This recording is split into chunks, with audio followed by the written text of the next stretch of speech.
It's a YouTube show full of fun facts you need to know. Carl rings the bell and the members show to the GMP morning show.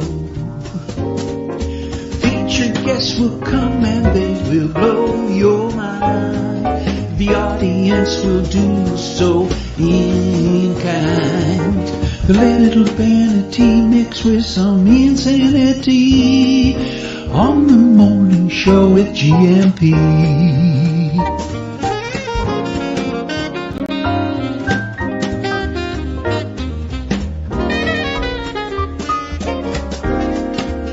Hey, you gumpers.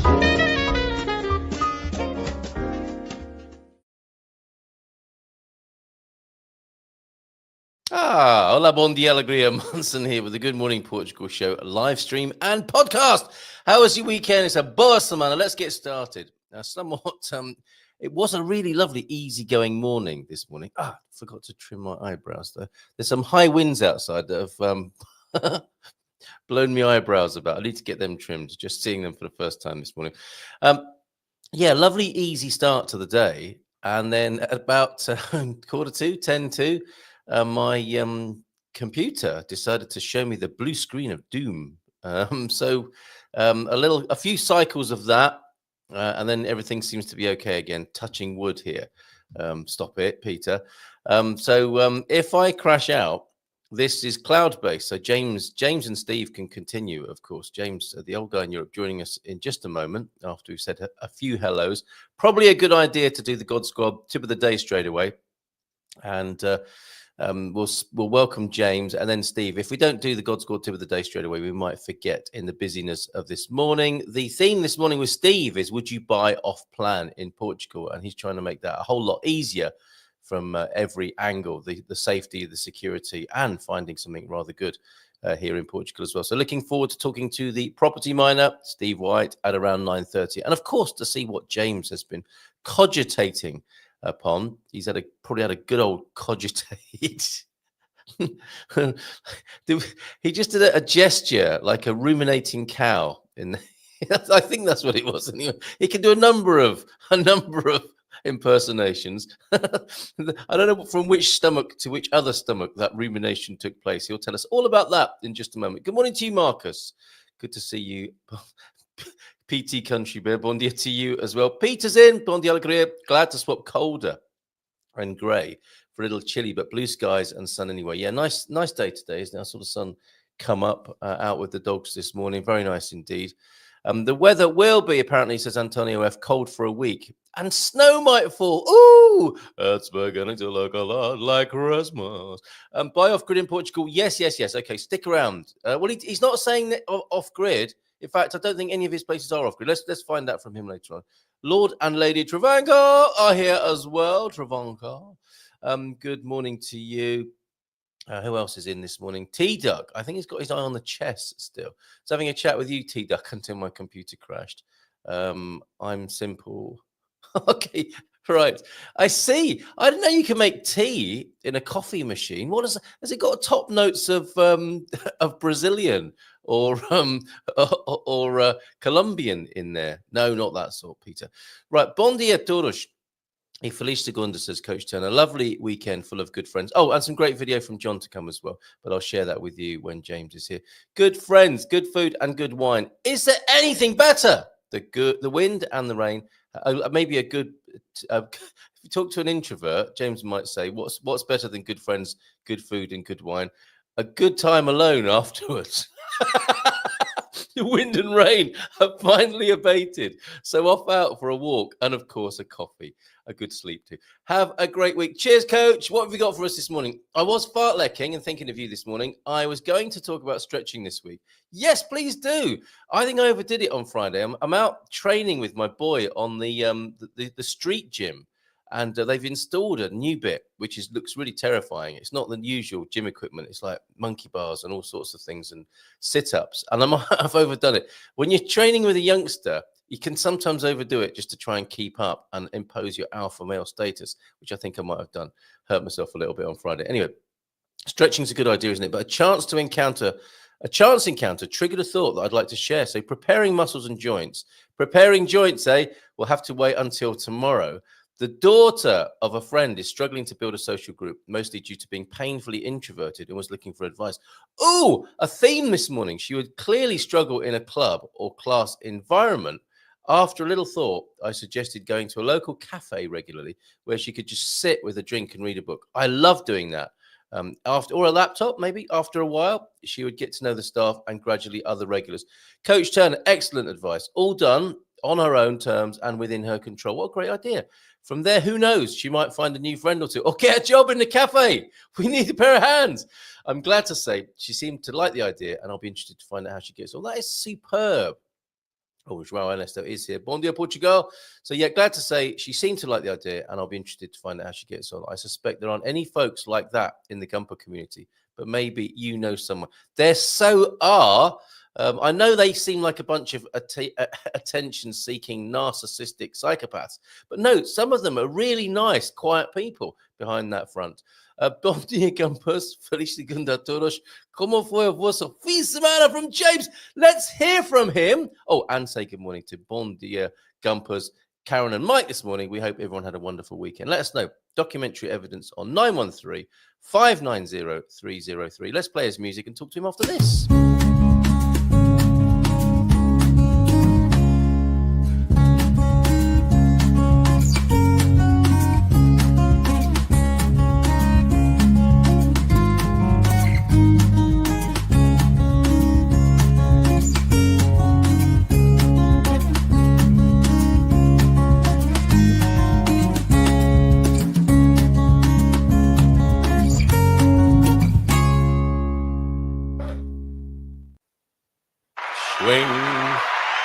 James, it's okay. It's okay to come out. You'll be fine. Just sit quietly, and then when you feel ready to speak to everybody, please go ahead. Oh, yeah. Coach, what do we do now? It's not funny, actually. I was reminded of my introversion. Yes, did I bring stuff up for you? But great, what a lovely theme. A lovely theme and a great idea. Would you approve of that from the coach there? Oh, yeah. I thought his advice was great. Yeah. Just take it on your own terms. The only thought I had in regard to that is sometimes, especially if one is an extrovert, making a suggestion like, oh, maybe you could just go to a coffee shop could be overwhelming for a really sensitive introvert. I mean, there's a range of it, right? And introversion isn't, people have such incorrect ideas of what introversion is. It's not social awkwardness. It's not an inability to communicate well. It's not an inability to be in a crowded place. It's none of that. It's really mostly, I mean, it can be. It depends on what end of the scale you're at. If you're incredibly introverted, then you probably really have a hard time engaging a conversation with anybody that you don't know. But in a group of familiar people, you could be the life of the party. So, you know, that's the nature of it. It's familiarity. It's safe. It's not really a safety, but it might be to a degree. But mostly, you're absolutely right. Because a lot of people focus on the symptoms, don't they? And I think the introversion, extroversion orientation is more of a causal, deeper thing than what comes out, isn't it? Yeah, it's to me, it always boils down to energy flow. And with an introvert, social interaction is a drain. It pulls energy. An example of that, when I was first in beauty college, did my very first haircut on a man that usually would take 20 minutes. Yeah. It took me an hour and a half because I was unsure of myself. You know, that has nothing to do with introversion. That was just, oh my God, this is the first non-student I'm doing a haircut on. You know, so it was a little frightening. But because it took an hour and a half, by the time I was done, you combine my introversion with this was a stranger that I'm having to be one-on-one with for an hour and a half. and the stress of hoping I was doing it right and, being unsure of myself. You put those two together, I was exhausted. I was done for the day after one haircut. Which is not the idea, is it? It's not the idea. Yeah. And someone brought it to my attention later on as I, probably years later, that helped me to understand it. But the head is a place where there's a lot of interaction with the external.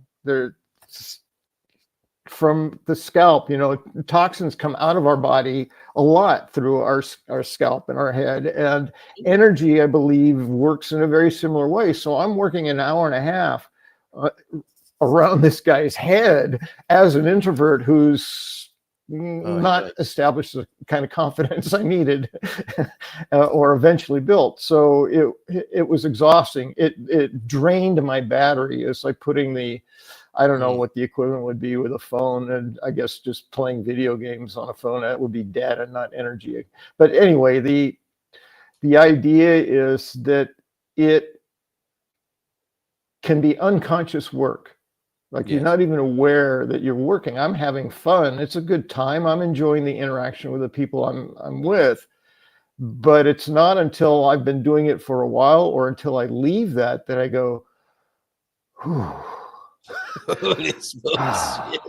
I just need to breathe. And as my joke, but it's rather serious, is that, for an extrovert, where an introvert is looking for rest, an extrovert is looking for the after party, more engagement. It fills them up. It charges their battery to be engaged with other people and meeting strangers and operating the room or whatever.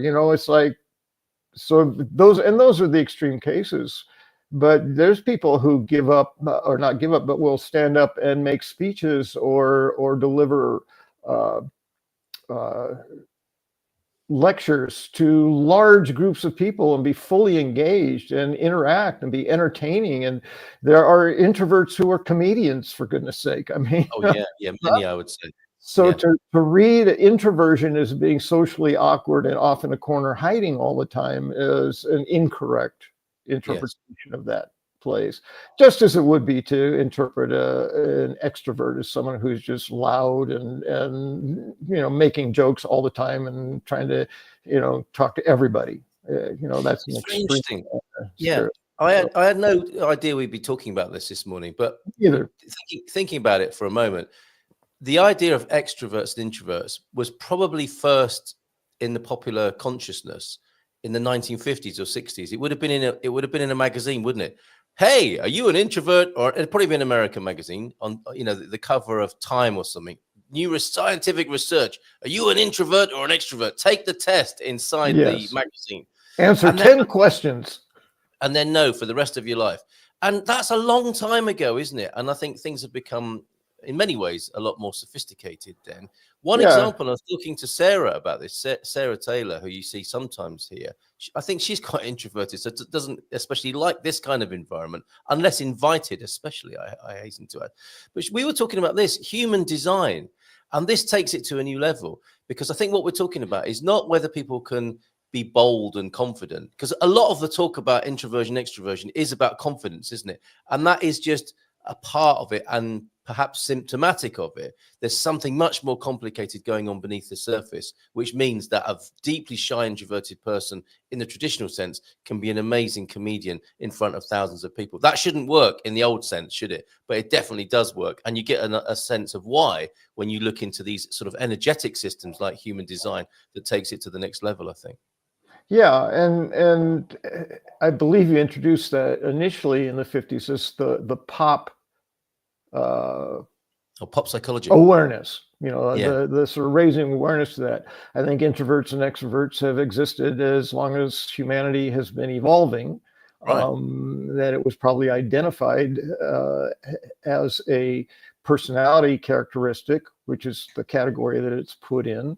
And all of those, as I understand them, run on spectrums So you can't say an introvert is that and an extrovert is that unless you're talking about the extremes, and they're more easily identified. But, where are you on that scale? And there are some people, I don't know if you ever ride exactly right in the middle where you're exactly both equally. I don't know if that works or not. I don't know why it couldn't, at least mathematically. But generally, people tend to identify sort of one side or the other of the middle as they move toward the extremes. And what pop culture loves to do is make things extreme. Look at the ends, which are you, or to make it a thing, like it's really important whether you're one or the other. And for me, the importance is just understanding myself better. Why am I so tired? I just had a bunch of fun and now I'm exhausted. What is that? That kind of thing, as opposed to how is it going to significantly impact my life. It just, mostly for me, it's knowing how to take care of myself in the face of it. Which is a wonderful thing, isn't it? It's a wonderful thing. We'll talk more about this in the new year. I mean, one of our focuses, and that might be foci, is health and well-being, and these sorts of things will come into it. And I'll be relying on your help with that, James. And if you do feel exhausted, it's like, well, okay, I might be able to do this differently. If I understand myself better, I might be able to get more juice out of life and not have to spend so much time recovering from parties or fearing being invited. I can do them in a different way if I understand myself better, which might involve popping over to a website like, I don't know if this is a good one or not. I once went to a job interview at a New Age magazine, and the interview was a human design procedure or process, and that's how I was interviewed. I got the job. It was a very odd job, but then again, I think I'm quite an odd person, and it was quite an odd magazine, so there's no surprises there. But yes, I think it can be very helpful to understand yourself better, know thyself, I suppose. The Delphic advice. Yeah, well, and I think one of the things that may be happening now, because I'm seeing more the sort of pro introversion pushback. It's not a bad thing to be an introvert. Introverts fighting back. Yay. Yes. We've been quiet long enough. It's a real anyway, I believe it. I would probably generalize to Western culture, but specifically, since most of my life experience was in the United States, I think it's an extrovert-centric culture. That being the outgoing, the accommodating, the hustling, that energy is valued or said, yes, that's what a great person is those things. So introverts get sort of the same thing that oppressed people do in other variations of that is, well, I'm not that, and so I must be less. I mean, you can take it to race or religion or politics or whatever, any of those categories. If you're feeling sort of on the oppressed side of that or the unfavored side of it, then you can begin to feel less about yourself. And so the awareness, I think, helps us all. It helps the extroverts say, you can relax. It's okay. You don't have to be 100% of what the culture values. You can, find your spot. James, if you fast forward from the 1950s and 60s and the pop psychology questionnaires, where you could rate yourself as an introvert or an extrovert, or any number of things for that matter. Are you hot in bed? Every week something different. And then you fast forward that to around maybe the 90s, and then it's, are you burnt out? Take our questionnaire to see exactly how burnt out you are after the 80s. So are you tired of trying to be perfect? That's right. Sick and tired of being tired, and sick and tired. These things come around, and I think it is the time, isn't it? Certainly, two key things there. The spectrum idea, not just, although this is quite a binary age, let's face it, we are developing an awareness of spectrums and where we might be on them, rather than are you A or are you B, are you X or are you Y, which is a great thing. And we are getting into the nuance and seeing that perhaps, there's something really beneficial that if you know yourself a bit better, if you understand yourself a bit better and understand other people, give other people the chance to do that, we might live in a more harmonious world as well. All part of our grand human evolution. Steve joining us in about 10 minutes, looking at how to buy safely from a distance off planet. I think it freaks people out Well, I guess extroverts would be very happy to go ahead and buy off plan and say, "Hey, look at me," and introverts would be quietly crying inside. And there, you're talking about different personality characteristics, because that one would be more adventure seeking. Yes, and right. introverts can be adventure seeking and extroverts cannot be. So excitement seeking folks would be all about doing something different. I was making a gross stereotype just to prove a point there, but yeah, absolutely right. Absolutely right. And it's not helpful. And it is. And just a couple more things before we come to you on your observations since I last saw you of life in Portugal. I believe it's a sliding scale, says João Ernesto. Sometimes making small talk is very annoying and tiring, and coming home is a relief. And then occasionally making small talk can feel natural and uncomfortable. Exactly. And there are a number of axes. It can change over your lifetime, can't it? And it can change, on different times of the year even. Yeah, well, I was just going to say a couple of things. One is that personality characteristics, as they, well, at least in grad school, which was nearly 20 years ago, so things change. But in the psychological area, are supposed to be fundamental. Like you're not going to change a personality characteristic in terms of your basic inclination. So in introversion, extroversion, I'm not going to become an extrovert in my life. But there, on top of that, then are all these variables of living a life. There's how tired you are going into that party, and the state of your life. Is it going well or is it not going well? How challenged are you in your day-to-day life and things that exhaust you? Your mood in a given time, the people you're with. All of these things impact the expression of who you are in any given moment. And you'll always tend toward the introversion, but if you're well rested and it's been a while since you've seen folks and you're excited about an activity, you're going to show up much more, you're going to appear to be much more extroverted. And an extrovert, if they've been dealing with the IRS and getting all their paperwork done and having family arguments and all that, they may not appear to be so extroverted at that party because they're exhausted from all the other things that you don't know about. So I think it's helpful, isn't it? It's helpful and indicative, and then when it becomes ideological and we try to make it objective, that's when the trouble begins. As with so many other things in life, it would appear. A couple of other comments and questions for you, James, this morning. I think talking about your time in beauty school has triggered some questions as well. They're speaking from personal experience, says João Ernesto. An introvert sometimes just needs permission to just be present and quiet without the need to engage in conversation. Hey, how are you? You're quiet. Yes. Why are you so quiet? Are you okay? Is another question that comes a lot to introverts and social. Are you all right? It's like, yes, I'm perfectly fine. I'm just quiet. Leave me alone. Okay. Go away. Leave me alone. I'm fine. Hey, it's not going to be like that, buddy. How many purple rinses did you do in your career, James? Were you mainly on the men or the female barnets? I worked on both sides. So really, yeah.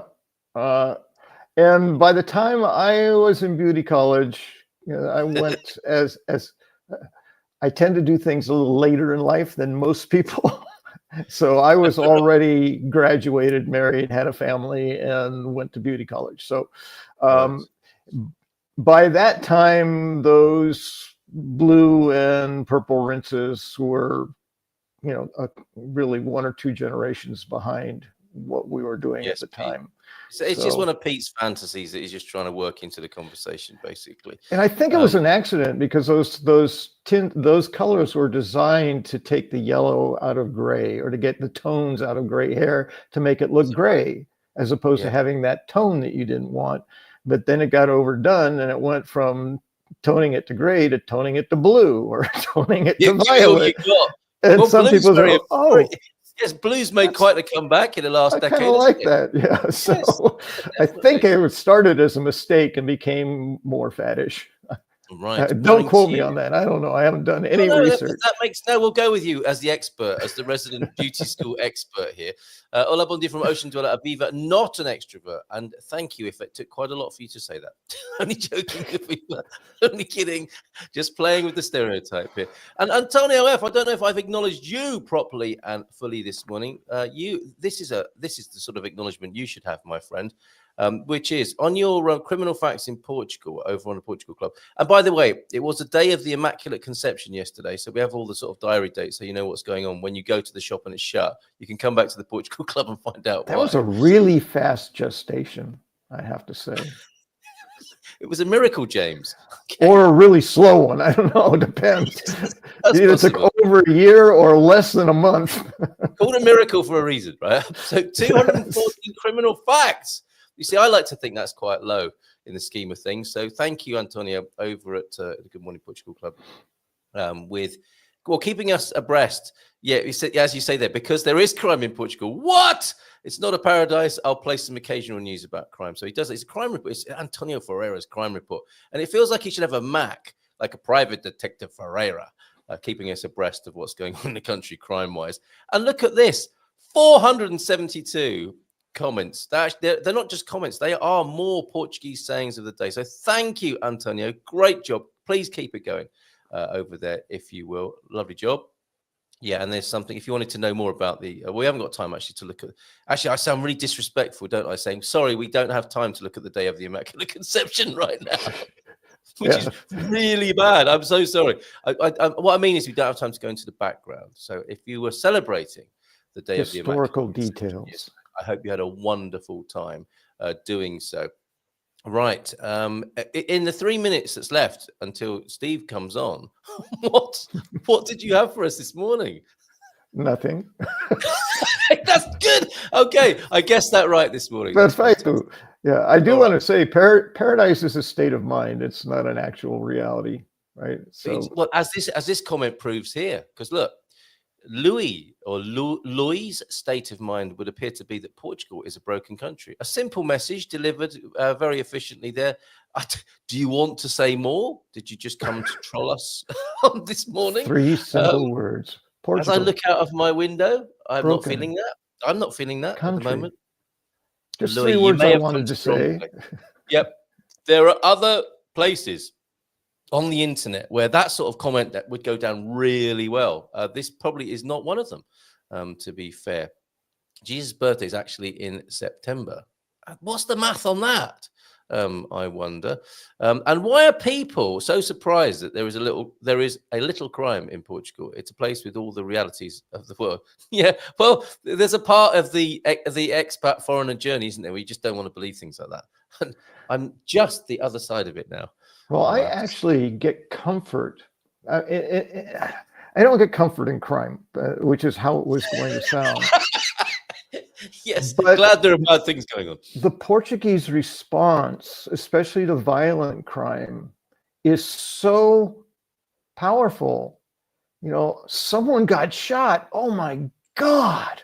Yes. Right. Oh, what's going, like it's such a powerful reaction. And in the United States, there's literally hundreds of people getting shot every month. Yeah, and they're not having an international war. It's not like that. It's just this is what happens, and you get kind of numb to it, and there's sort of an underlying anger and frustration or whatever there is about it, but there's not this overwhelming sense of. Unless 25 children got shot in a school, that can be pretty overwhelming.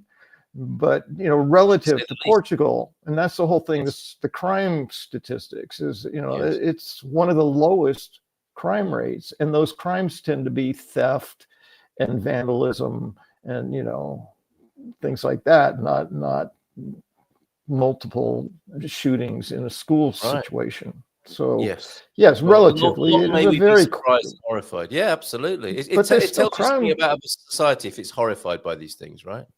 Yeah, and to me, there's comfort in the fact that the culture that I am in has such a strong reaction to things that are so abhorrent if you just look at them for what they are.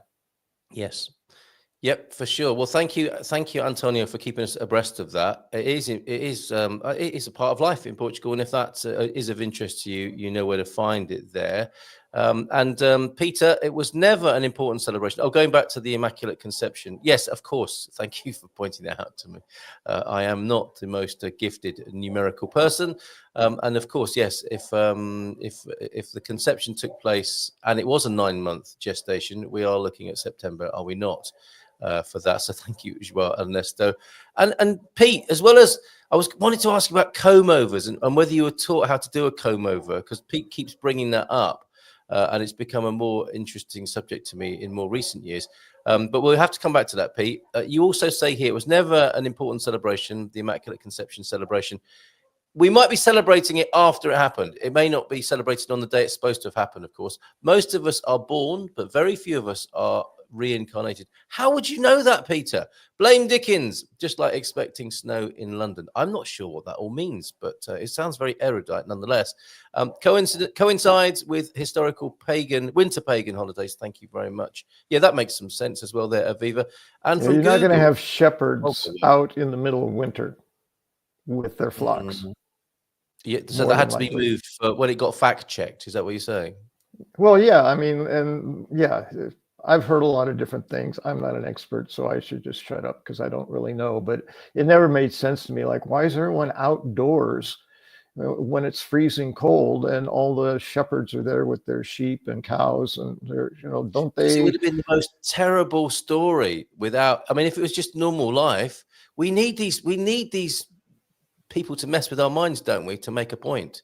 That is, I mean, and rather than just one set of people doing it with one book or religion, everyone does it now, don't they? It would be great if we could position all the stars and planets on the day that he was actually born. Then we could get a sense of where and what time of the year it was. But I don't know that we somebody's done that. You know that that's probably been done. Do that. Yeah, it will have been done probably by an astrologer. Right. The night sky. Those are the sobering statistics on gun-related injuries in the US to compare and contrast with how day life is. Yes, absolutely. Thank you, Jonas. Remember, Israel doesn't get as cold as parts of Europe. The plot and debate thickens here. We've got a number of themes running now, James, without even coming to you for your view of what's been going on this week. Old guy. Yeah, I have no idea. No idea. Who cares? I'm just doing a typical Facebook reaction. Just happy to be inside, keep him warm, right? Right, let's give him a nice big round of applause because we kept him waiting. And he's a business guy, he's an efficient guy, probably doesn't take too kindly to being kept waiting, I suspect. It's not a psychological power struggle, I promise you, Steve. Give him a nice big round of applause and bring him onto the screen. Hola, bon dia. Bon dia. Can you guys hear me okay? Bon dia. Nice, loud and clear. Steve, where are you? I just got back to the UK yesterday. How is it?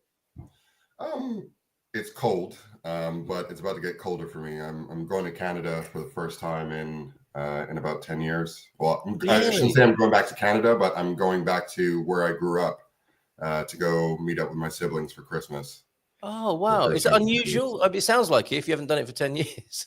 Yeah. Vancouver is somewhere where I grew up, but it's not somewhere that I don't think I'll ever live again just because of the cost of living and the expectations that are required when, just living a day-to-day life. One of the reasons why I've relocated is because it's overall easier to get along in Portugal. I find that there isn't so much segregation or there isn't so much issues within of course it has its issues within the real estate market, but a lot of people seem to think that stuff isn't affordable, but there are ways to make it affordable. And there are incentives that are happening to make sure that people can get these homes, whether you're, using that limit of up to 35 to receive 100% mortgage, or you're someone that's looking to retire. There's always something available for no matter what age range you're in over here. Yes, yeah. So as you're describing it, it sounds like life in Vancouver, as marvelous a place as it is, and people speak very highly of it, and it's a very beautiful place, isn't it? It sounds a little bit intense to be living in Vancouver. It's one of those places where if you have the money to spend, sure, but if you don't, I don't recommend. I think Vancouver or most of Canada is a beautiful place to visit, but I don't think I'd ever. If I was going to go back to anywhere in Canada, it'd be Calgary. That was the last place that I kind of felt like it was home. But aside from that, and most other places in Canada are just the cost of living is just way too high. They have a really bad opioid crisis, and that's not saying everywhere, but places where I grew up are locations where now you just see dozens and hundreds of people that are just on the street, and they're just handing out drugs for because they've decriminalized hard drugs in Vancouver, or in BC, I should say. So that'll have some people going there rather than running away from it, as you are. It depends how you look at it. Like I said, from my perspective, it's not for me, but for some others, if they're looking for a party, that's the place. Wow, my goodness. Okay. Well, thank goodness you're here. Thank you for that little trip to Canada there and a little bit of a review of Canada. Clearly delighted to be spending most of your time between UK and Portugal, increasingly more in Portugal, it would seem. Yes. And you are exactly the man to answer the question for Jackie. I think, yes. What is buying off plan? Because she was confusing off grid with off plan. Can you just, by way of an introduction, can you explain the difference? So buying off plan is essentially what we're doing is we're finding a property that is in a condition that needs to be refurbished, and we're bringing it up to a modern standard. So what you're doing is purchasing that future asset. So we are finding the asset, putting all the construction into it, making sure that it's all modernized and ready to go. And what you're doing is purchasing that end product.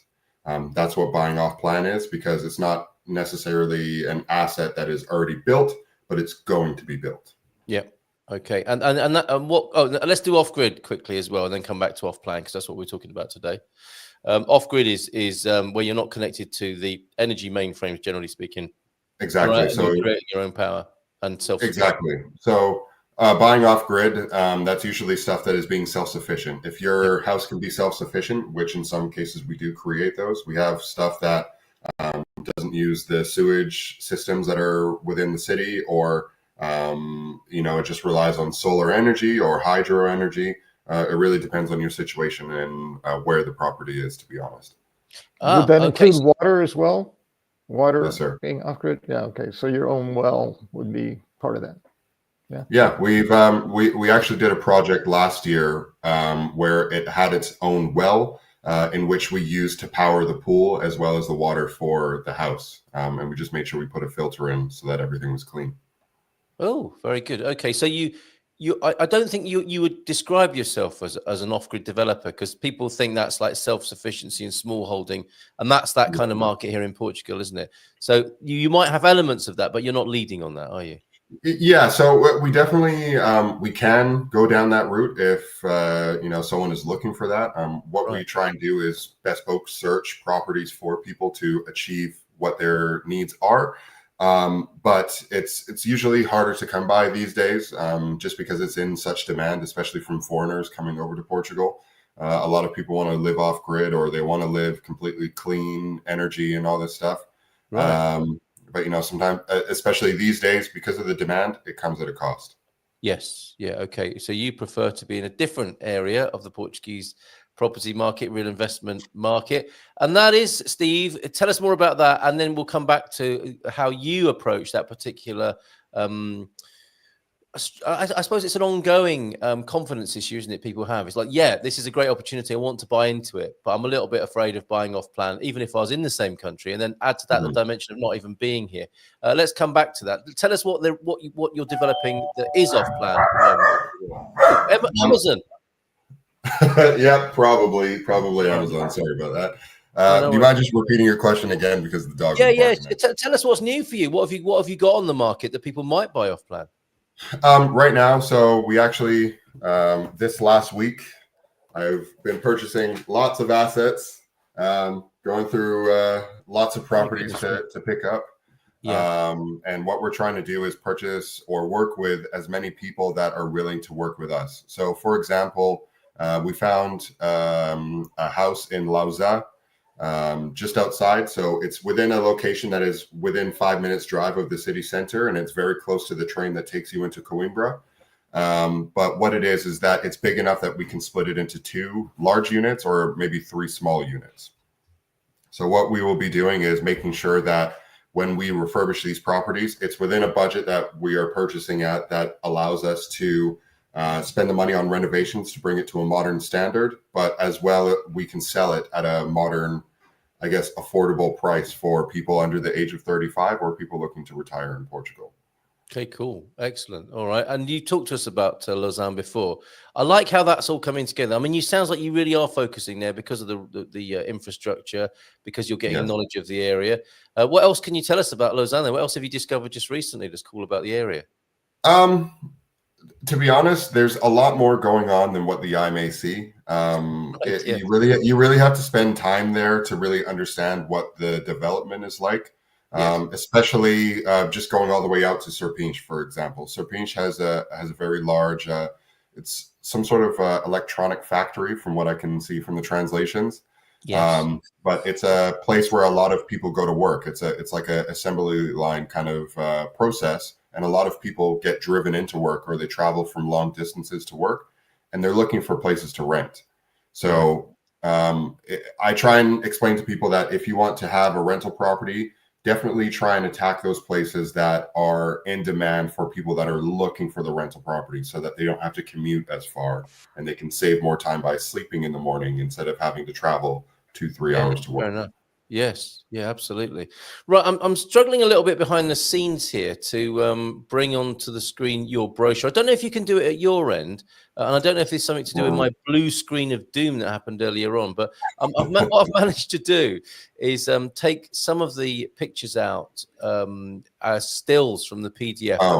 These are these examples? You're starting at 90K. This is the pre-launch brochure. This is what you want people to buy off plan, is it? Yes. As you could probably tell by the images, these are 3D AI drawn images. Yes. But what we try and do is we're trying to show you guys of the standard of the homes that we're trying to bring. Yeah. So we try and bring off-plan homes that are within an affordable range. So in my personal opinion, and this is just going off of the facts that I have. Yes. That a lot of people seem to think that foreigners are coming to the market and taking over the market in the sense of purchasing property, but we actually make up only a small percentage of the market. Yep. The other big part of the market is Portuguese people, and people seem to forget, okay, what is the current wages of the area? What is the development plans for the area? Are they doing any transit access? So, you have to start to look at all these things. And this is why within that brochure, you can see the locations that I'm choosing that not only will you be able to get an affordable property, but over time, this will gain capital appreciation so that not only do you have a brand new asset or a newly refurbished asset, it's also an asset that's going to gain appreciation of its capital. Right. Okay. I'm going to bring more pictures to the screen here of exactly what you're talking about. I've actually taken a PDF apart behind the scenes, and I'm trying to show pictures. So, okay. So that's what you begin with, isn't it? And it's at this point, isn't it, that we can address this idea of having some confidence buying off plan. Like I said, some of the people who are interested in your homes won't eat. Portugal will be new to them. They don't live in Portugal. The houses aren't even built yet. They're at concept stage. We're seeing the state of them there. And that's a rendering, a visualization of what it might look like in the end. How are you approaching that then to help people feel confident? Because I suppose there's an element of FOMO, isn't there? It's like, if I get in early, I'm going to take advantage of a situation here. So that means some risk of committing and spending on things that aren't even built or finished yet. So how are you managing that paradox for people? So how we're getting around this is that we're trying to develop it to make it better. But right now, what we use is Google Drives. So when you want to get involved in an asset with us, let's say, for example, whether it is to refurbish a property or just purchase the end product, what we're doing is creating a Google Drive that has a media folder and an updates folder. Excuse me. So with these folders inside of the Google Drive, you get access to see the progress of the project. You get access to see what the contractors are doing on site, as well as the monthly updates that I provide for each project. Right. So transparency, basically, because Exactly. there definitely is a problem, isn't there? And another aspect of this is not just the idea of buying something before it's built, but there is a reputation, isn't there, on sometimes on the Mediterranean countries, that people pay a deposit and these things they take a long time to build.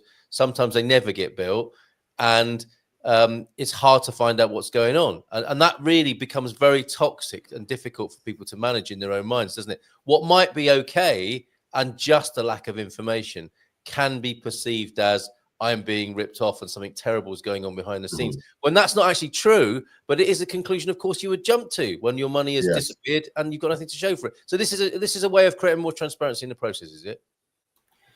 Yeah. So, I mean, we're kind of going through a similar situation. I'm not going to say everything that I do is sunshine and daisies. I'm actually going through a current situation right now where a project that should have been completed at the end of December probably won't finish until March. We do run into these situations, and we do try our best to mitigate these scenarios. But I try and explain to everyone that things do take time in Portugal, and sometimes they're not as fast as others, but we do try our best to make sure that timelines are met, as well as the people that we are working with understand the position of speed and efficiency. Yes, very interesting. And from a psychotherapeutic, a human psychology point of view, James, it's perhaps better, is it not, to give people bad news than to give them no news at all, so that they feel like they're involved in a process. And I think that's what Steve has probably had to do with that particular project. What would you say about that, James? I would agree with that. And you can even avoid some bad news, as Steve's been talking about, by preparing the client for the reality of the situation. Yeah. Exactly what you just said. Our plan is here. We have in the past run into places where things get delayed. Don't let that bother you. We're on it. We'll take care of it, and we'll keep you informed. Just if you tell your client that, then they'll be much more relaxed about it. And if you stay in communication, we just got an update. They postponed it another week on us. Sorry to have to report that to you. Or good news, we got that done earlier than we thought. That kind of information is very helpful to a buyer if they're, a little uncertain. They want to trust, they want it to work, but it helps to be informed. In truth, give us the truth, whatever it is. I think it's the best way to go. And presumably you're by doing that, you're building more robust relationships with people, aren't you? It's like, Steve, this is doing my head in. I really need some information from you. You ring that person back and say, look, I get it. I totally understand it, but this is what's going on. I don't know what else to tell you. And that creates depth and connection between people, doesn't it? Compare and contrast to getting a development done that looked really great on paper when you were on holiday. You walked into and saw all the lovely visualizations by the beach of this house that was going to be built near the beach. You paid your deposit, and then you haven't heard from them for quite a long time. And probably what's going on with that, it can become toxic very quickly, can't it? It's like, I'd love to ring these people up. I don't know where to start. I can't speak Portuguese or Spanish. I don't know what to do. I've just got to wait until some information comes. They're probably in the same condition, aren't they? I'd love to tell the clients what's going on, but my English isn't very good. And, like people create lots of excuses to not take action, right? But I guess that's a lot easier for you with the relationships you want to build with people. Yeah, it's also as well that people expect things to be done overnight. And that's a lot of people want the efficiency of it happens now, go, go, go. But again, for example, this asset, it was purchased in May. We sold the asset, or potentially sold the asset, towards the end of June. But then you have to remember, we're taking off a roof and putting a new roof on. So for example, August August or early September, we had the fires. We also had, August is one of the biggest months for Portuguese holidays as well too. The country pretty much shuts down. Yes. Yeah. Then September rolls around, you have the rain coming all in, so you can't put a brand new roof on with the rain coming down unless you have the structure above to shield the interior of the house from the rain. There's so many things that fall into line where, yes, in my opinion, as a project manager or as a developer, I should be considering these situations. but it's life, and it's something that works out. And I honestly do my best to make sure that I give everything that I can to make sure, because I know that there's no one else really doing what I'm doing in Portugal, or even to the quality of what I'm doing in Portugal, or even within the timelines that I'm doing it in Portugal. I'm providing some of the highest returns. I'm providing some of the best properties that people are moving into, and as well, I'm accommodating everyone that I work with. Anyone within my company is Portuguese. Everyone within my company, speaks Portuguese, speaks English, speaks Spanish. We all work together to make sure that we provide, I guess, that tangible asset that everyone is looking for. But it's definitely not easy. No, of course it's not. And we're talking about many moving parts in these processes, and also managing expectations. And I thought what you were going to say was like, people want it done overnight because maybe that's what they were used to. It's also about managing those expectations, isn't it? It's not. It may not be anything like you're used to. So I imagine you have those sorts of conversations with people as well. We've got some questions coming in. Thanks very much, Aviva. As well. JMC is with us. By law, he has to do it, but sometimes they bypass that step. What is it, the law that you need to keep people informed, JMC? That's interesting. Call me conservative, says Aviva, but I think it's better to move here, rent a bit, identify the area that is best for you, then buy. Also, being in Portugal, you can go to the property and see the progress. Good point. And again, that's another management of expectations, isn't it? If you're a risk-averse person, buying off plan, working with you might not be the best or least stressful way of going to get a building built and move to and live in. So we do have multiple options for people, whether or not you're a foreigner or a local. We have options where you can rent property from us and see if you like an area. Oh, right. Or we also have, like I said, if you want to get the off-plan opportunity, again, this isn't more so for, I try and tell people, especially if they're moving from abroad, to come to Portugal and spend a year over here at the very minimum to figure out where they want to be. I find we're seeing a lot of people that are prospectively wanting to move to Portugal based on what they've heard from other people, but each person is different and everyone's situation is different. Well, it feels to me too, if you're not purchasing turnkey, then anyone who has construction or remodeling that needs to be done is going to be going through these frustrations. There's going to be delays. Anytime you're depending on building being done, it becomes an unknown. You can't promise. So the only people who really couldn't use your plan are people who want to be able to just move here, move into a house that's already built and up and running and doing what it needs to do. Once the project is complete, sometimes we do have projects. For example, the Caixinheiro project. It's a couple months overdue.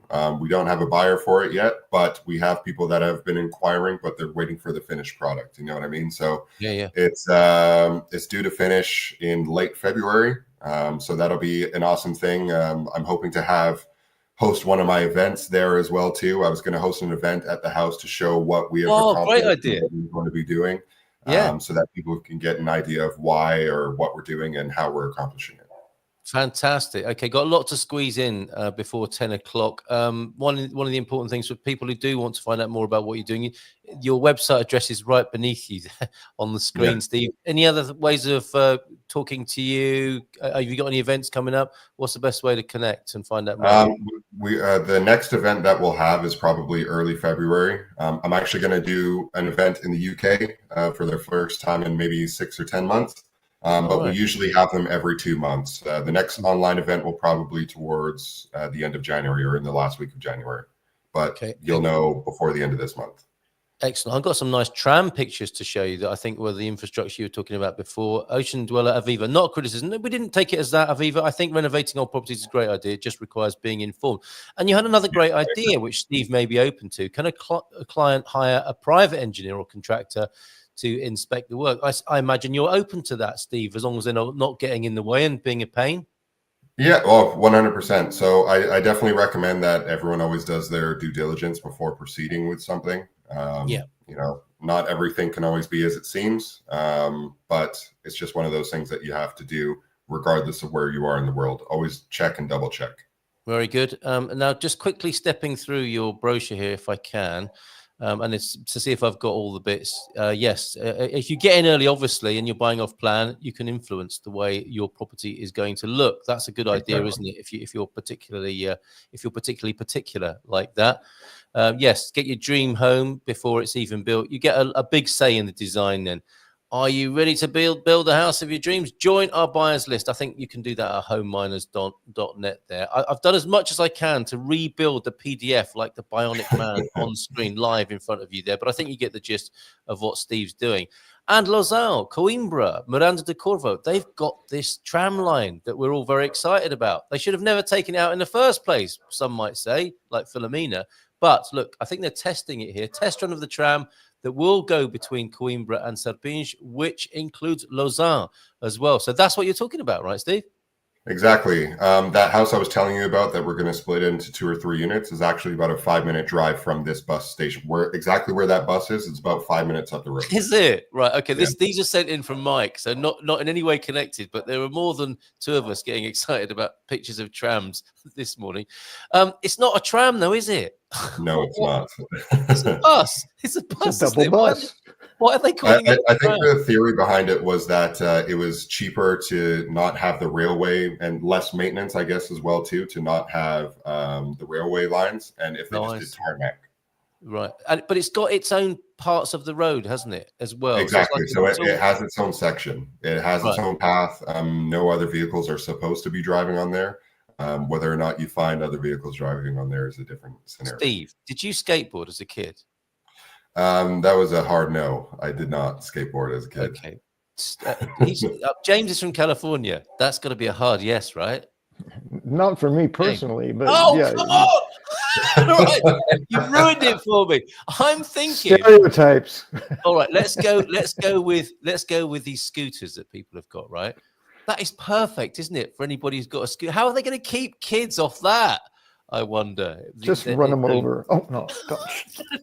James, stop. Sometimes it's best not to say things out loud. They'll teach you. Steve, thank you so much. Gentlemen, stay with me until I've unveiled the next, 3 windows, actually. We've got Saturday, Sunday, and today's window on the Advent calendar. And then I'll play the video from John and Mike. But I'll say goodbye to you two, gentlemen, before we do that, because we've got some lovely Christmassy video that we'll share. But let's go to the Advent calendar. And we've gone with memes this year. And if we have a look at what we've got so far, you'll see that, there's in the first one, that's Santa shopping for T-Duck there. I still think this is funny, and no disrespect to anyone with insomnia. The good thing about insomnia is it's only 3 sleeps, probably only 2 now until Christmas. Anyway, etc., etc. We've got Elvis, we've got Prince, and then on Saturday, this is where we can't have nice things, and John's very own cat playing with its baubles there, as cats tend to do. They're very uncompromising and embarrassing creatures from time to time. Flicking of the bauble first thing in the morning. And Inyesh posted this, she of the Portugal resident. There's a Christmas cereal serving suggestion there. Look at that. Bailey's cream on your cereals.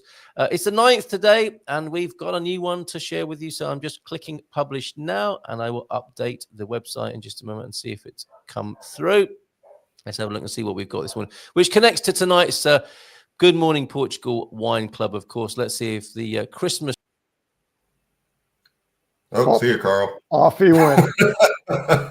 He warned us, talking about managing expectations. He warned us that something like this might happen. Did you think that was the Did you think that was the blue screen of doom there? We thought maybe. Yeah, well, I thought maybe anyway. I clicked the wrong refresh button. Okay. This is why you can't have things with buttons. Yes, buttons are not toys, as we're often told here. Right, there we go. I mean, your Christmas meme is now relevant to what you just did. What do you mean? Yeah. Why we can't have nice things, that one, I think. Yes, okay. Yeah, all right, fair enough. Now, there you go. That apparently is a Portuguese Christmas tree right there. And, join us tonight. And we shall be doing our best to make that true. Make that a true story. Tonight, we are doing wines for €3 or less. Isn't that amazing? It is possible. I bought a beautiful Reserva. €3? Yes. Why so As much? much as that, James. As much as that, mate. Keep them coming. Those memes for the Christmas Advent calendar. 913-590-303. Steve, thank you very much indeed. See you again soon. In the new year, in fact. Have a great time in Vancouver. Thank you very much, sir. Happy Christmas to you, Boys Festus. James, see you next week. Take care, mate. Next week. Feliz Natal. See And you. we'll see you Bye-bye. on next video on Friday. Cheers, mate. Okay. Gentlemen, goodbye. There they go. And stick with me then, because not enough time this morning. An hour of chatting and having fun, and still not enough time to squeeze in a couple of lovely videos from Joao de Nort, as well as from Mike this weekend. Mike, you sent something from, were you at a gig of some sort this weekend? Let me just bring on the visual first of all to share with everybody. This is maybe where you went over the weekend. What have we got here? We've got the Loja do Senhor Falcão. That was Saturday, and you had to wait until 10 o'clock. That's when gigs start here in Portugal, 10 o'clock at night. And a little bit of video then, I think, from this gig, possibly Senhor Falcão, who was playing at the weekend. Thank you very much for sending this in.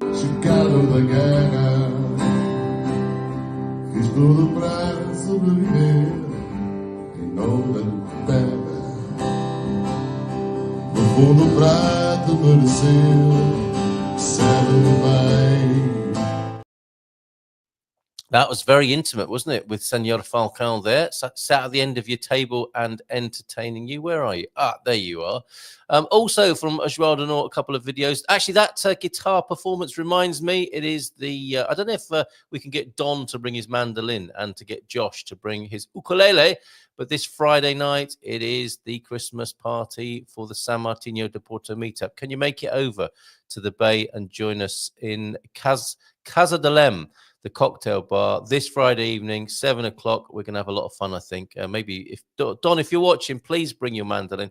Josh, please bring your ukulele. I'm going to see if the owner will let me take in the karaoke machine.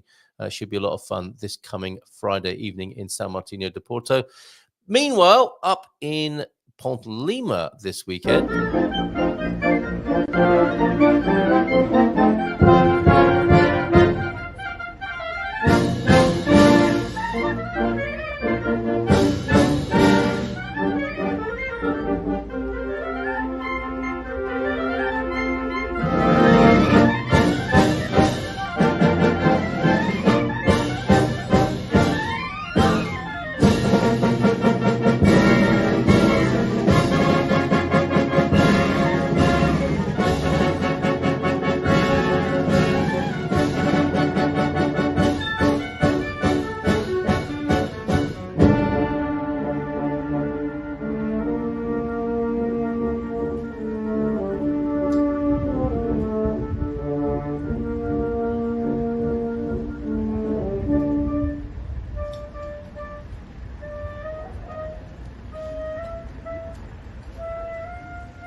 Awesome, John. Thank you very much for that. Not only that, but this as well.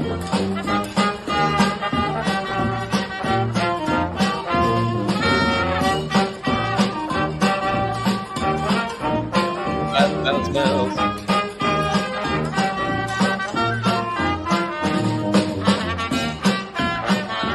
Come on, sing along. No one's listening.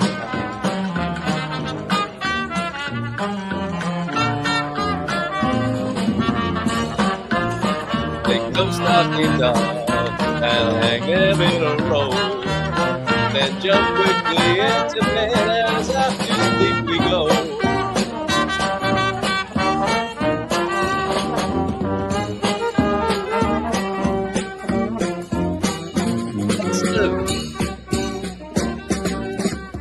Diddy, yep, that beauty bee.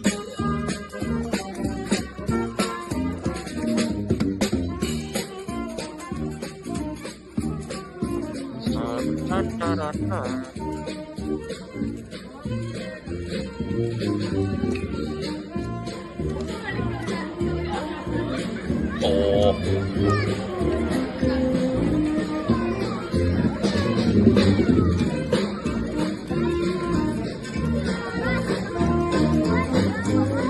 Oh.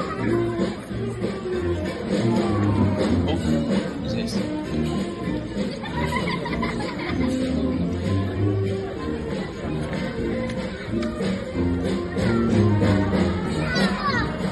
It.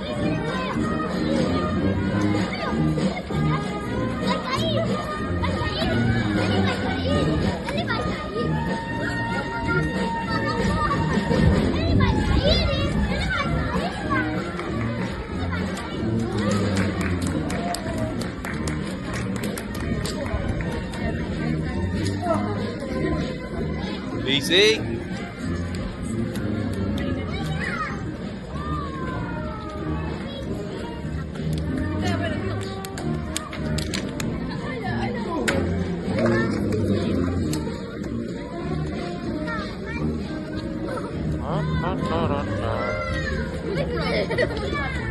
Oh, John.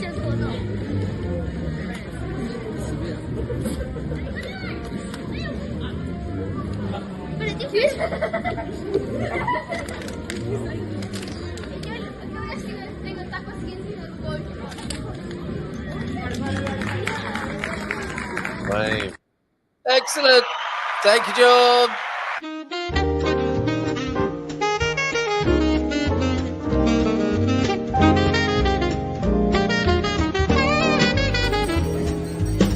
In Portugal, there's a YouTube show full of fun facts you need to know. Carl rings the bell and the members show to the GMP morning show. Featured guests will come and they will blow your mind. The audience will do so in kind. The little vanity mixed with some insanity on the morning show with GMP.